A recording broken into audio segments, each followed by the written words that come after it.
Now what we want to do, apparently, is go back to the Memorandum of Understanding. There are some reports on the internet that the administration, the Trump administration, has approached the Iranian government about going back to the Memorandum of Understanding. The problem is we're not going to go back to the Memorandum of Understanding because the Iranians are going to drive a harder deal in terms of reaching any new memorandum. They're not going to be willing to go back to the 17th of June memorandum as it stands. They'll want a better deal. And they'll want a better deal because their situation today is better than it was in the run-up to the June 17th deal.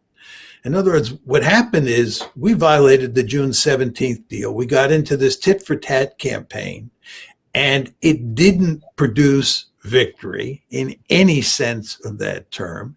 And in fact, we basically opted to end the tit-for-tat campaign because we could no longer carry it on given the weapons shortages that we have. The last thing we need is to continue the fighting given our shortage of weaponry.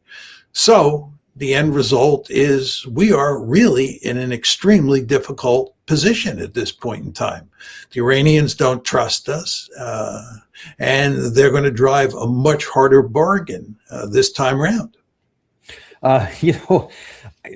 Maintaining our common theme here, and as you so artfully put it here, feet not exactly planted in reality. President Trump doesn't seem to be on those. Gary, if we can play the one that we have lower on the cube there, Trump's still ready. He doesn't seem to be aware of any kind of limitations, even last night. Totally obliterate everything, and that's where we were headed. And they wanted to negotiate, and we're doing that, and it seems to be working out quite well. What makes you think this will be different? Because they tend to never... It may be, it may not be. I think that the threat of this, this was more than a threat. We were ready to go. And, in life, they know when you're ready to go and when you're just bluffing. Now, we were ready to go, and we are ready to go. We have to do that. And we are ready to go, says he. However, a lot of news has been out here lately that virtually all of our long-range precision missiles are running short, whether that's the THAAD, the PAC-3 interceptors, the Tomahawk cruise missiles, JASSMs, even some of the ATACMS and PSM missiles as well. But President Trump himself, the Truth Social a little after midnight last night, says the U.S. has massive amounts of munitions, especially certain types. I don't know what certain types he's talking about, but whatever. Anyway, additionally, large amounts are being manufactured and shipped as needed, blah, blah, blah. So what he says is, yeah, I don't worry about any of that stuff. Should he? Of course. This is poppycock. Right? First of all, it looks like we have expended, according to almost all reports, virtually all of our ATACMS and PRISMs, 50% of our Tomahawks. Then if you look at our inventory of THAADs, we've expended 80% of our THAADs and 65% of our Patriot interceptors. This is truly remarkable. And there are all sorts of reports in a variety of media outlets that Trump reamed Pete Hegseth out at a meeting this past Friday for failing to tell him that we had decimated the inventory to the levels I just described. This just shows you that Trump is fully aware of the problem that we face. Now, he says we can replace these weapons. He's living in a dream world. We don't have that industrial base, as we were talking about before. It takes years to replace. It's going to take years to replace all these missiles. So we are in deep trouble. And this is one of the reasons, not the only reason, but one of the reasons that he did not attack this past Friday, despite the fact that he said he was going to attack. We don't have the weapons. And if you want to, you just also want to think about what attacking would look like. We would attack, it would be a massive attack, he says. And anytime you hear the word massive, that means you're going to use up a lot of missiles and a lot of bombs. And we just said we don't have a lot of missiles and we don't even have a lot of bombs, okay?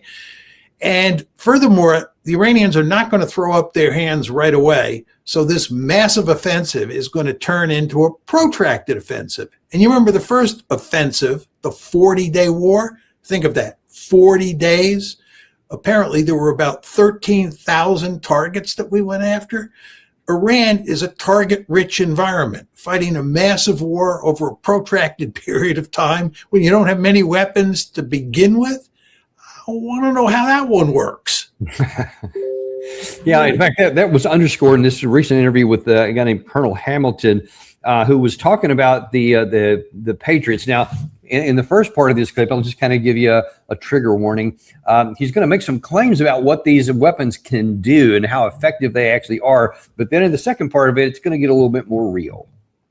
The Patriot really is the only system made in large numbers that has the capability to knock down Russian ballistic missiles effectively at high rates. And then secondly, our European partners and allies, some of them have the Patriot, but they have even fewer remaining than the U.S. does because they have given so many to Ukraine in the early years of the war. Is that the U.S. has expended so many Patriot missiles in the Gulf War and the war against Iran. The numbers I'm seeing are from about 2,330 before the war, we're down to about 800 right now. So we've expended almost 2/3 of our Patriots.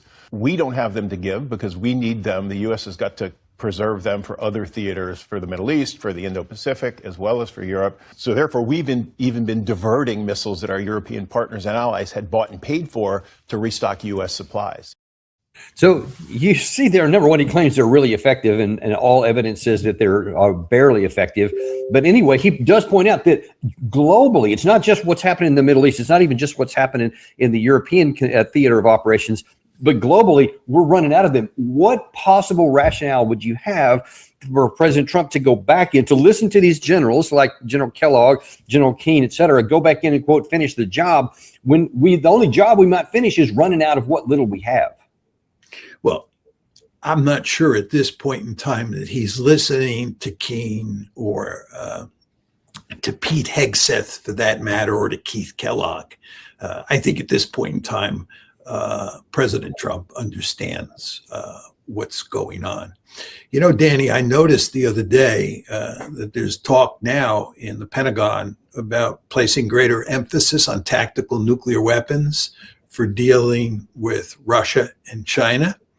As soon as I read the stories making that point clear, I said, this is probably because we've expended so many conventional weapons that we feel that our conventional deterrence in East Asia and in Europe has diminished to the point where we have to rebalance the deterrence equation and put much more emphasis on nuclear deterrence. So that's why I think they're now talking about using tactical nuclear weapons. Well, which just shows you how much trouble we're in. Well, yeah, it really does. And that's kind of concerning, too, for multiple reasons. But then, you know, why do we want to go down a path here? I mean, what logic can you ascertain from a recognition of the missile inventories and then the realization that could then require us to put a greater emphasis on tactical nuclear weapons, which would potentially be catastrophic and get into an exchange that would see tens of millions of Americans potentially killed? Why would you want to continue going down that path instead of saying, okay, you know what, let's just get a fig leaf, a fake victory, whatever, and get out of here? Why will we not do that? Well, I believe they're going to try to do that in Iran. I mean, I think that Trump and company are searching for a negotiated settlement. There's not a lot of clear evidence in the public domain to support what I just said, but you can see snippets of information that have leaked out from the administration that indicate that they're talking to the Iranians and they want to go back to the 17 June memorandum. And it makes perfect sense from their point of view. So I think we're trying to get out of the war against Iran. And the question you have to ask yourself is, can we do that? And with regard to Ukraine, Trump has been trying to shift the burden of dealing with Ukraine to the Europeans. He wants the Europeans to do the heavy lifting on that front. And he is also interested in reducing the American military footprint in Europe. The problem Trump faces is that he just made a massive blunder by attacking Iran. It's a losing war. It'll undoubtedly go down as the greatest strategic disaster in American military history, outdoing even the Iraq War. And he's going to have a devil of a time getting out of this war. It's not like he can just snap his finger and end it. And I would surmise, Danny, that what's going to happen here over the next couple months is that he's going to be faced with two losing wars. He's going to be seen, or we're going to be seen to have lost to Russia in Ukraine. And we're going to be seen to have lost to Iran in the Middle East. And on top of all of that, if you look at the Palestinian issue, the genocide continues in Gaza, and the Israelis are on a rampage not only in the West Bank but in southern Lebanon. And Trump has got this board of peace, and it's supposed to do all sorts of wondrous things vis-a-vis the Israelis, and it's failed. And there's no evidence that Trump is going to be able to get Netanyahu or any replacement of Netanyahu to change Israel's basic policies on the West Bank, in Gaza, and in southern Lebanon. So Trump has failed on almost every front, and more people are beginning to realize that. And let me just kind of highlight one of the consequences of that for us and our allies. Colonel Hamilton, in that clip I just showed you, talked about how there's a global shortage of these interceptor missiles because we have taken them even from those that we had sold and bought and paid for by some of our European allies, and taken some of those missiles away. Well, on that same interview I showed you at the beginning here of Sean Bell, he talked about how what has impacted on the air defense capacity of UK and of Europe. Near term, until the Iran war ends, we might be closing in on that. Then the priority can shift to Ukraine. And I think there's a more profound message for us. We in the UK and in Europe don't have any ballistic missile defense worth really talking about. And if Iran, we wouldn't see as a major superpower, can deliver such a devastating effect onto its Middle East partners, just imagine what carnage that would sort. We need to invest in this capability, and we need to do it fast. Yeah, but that's going to be years down the road, even if investment can be found. But right now, it says, and we've had other experts here on the channel say the same thing, that there is effectively no air defense for the entire NATO organization. How can that be? How could we be at this point in 2026 and have just raped ourselves of any air defense capacity? Well, we got deeply committed to supporting Ukraine in its war against Russia. And as I described to you before, if you look at Russia's assets for attacking Ukraine, you see that they have lots of ballistic missiles, lots of cruise missiles, lots of drones, and they have lots of smart bombs. And therefore, Ukraine is going to need huge amounts of defensive weapons if it's going to try to protect itself against that Russian arsenal of attacking missiles, drones, and bombs. And Ukraine certainly doesn't have the capability to build those defenses. And we have lots of defensive weapons in the West, in Europe, and in the United States. So what Ukraine became was a giant vortex that sucked up all these defensive weapons out of the West. And then when you add on top of that what's going on in the Middle East in the Iran war, and by the way, there are two Iran wars. You want to remember there was one last year in 2025. And one of the reasons that we ended that war was the Israelis and even us were beginning to threaten our stockpile of defensive missiles, right? And then you have the war that started on February 28th, which is used up another vast number of defensive missiles. As I said before, we have used up 80% of our THAADs, and we have used up 65% of our Patriots. That's roughly the number that Colonel Hamilton used. This is truly amazing. 65% of our Patriots gone. 80% of our THAADs gone. And as I said before, and you know very well, replacing these is going to be extremely difficult. So we in the West, whether you're talking about the Europeans or the Americans, don't have a whole heck of a lot of defensive missiles. And by the way, this has consequences not only for Europe and not only for the Middle East, but also for East Asia. China is supposed to be the pacing threat for the United States, according to the Pentagon. We were supposed to pivot to Asia. So one would think that not having all these defensive missiles and offensive missiles like the Tomahawks, the ATACMS and the PRISMs is really going to matter out there. And it is going to matter out there. And that's why I was saying before, it's hardly surprising that now they're talking about emphasizing nuclear deterrence over conventional deterrence. All of this is to say, Danny, we have no idea what we're doing. And that's what gives us so much to talk about on these shows every time we get together. We just don't know what we're doing. And then we're not. That's not going to change anytime soon until we get a wholesale change at the top of our government. So we can expect that incapacity will seep into the future. Let's take a look. Let's put your IR hat on.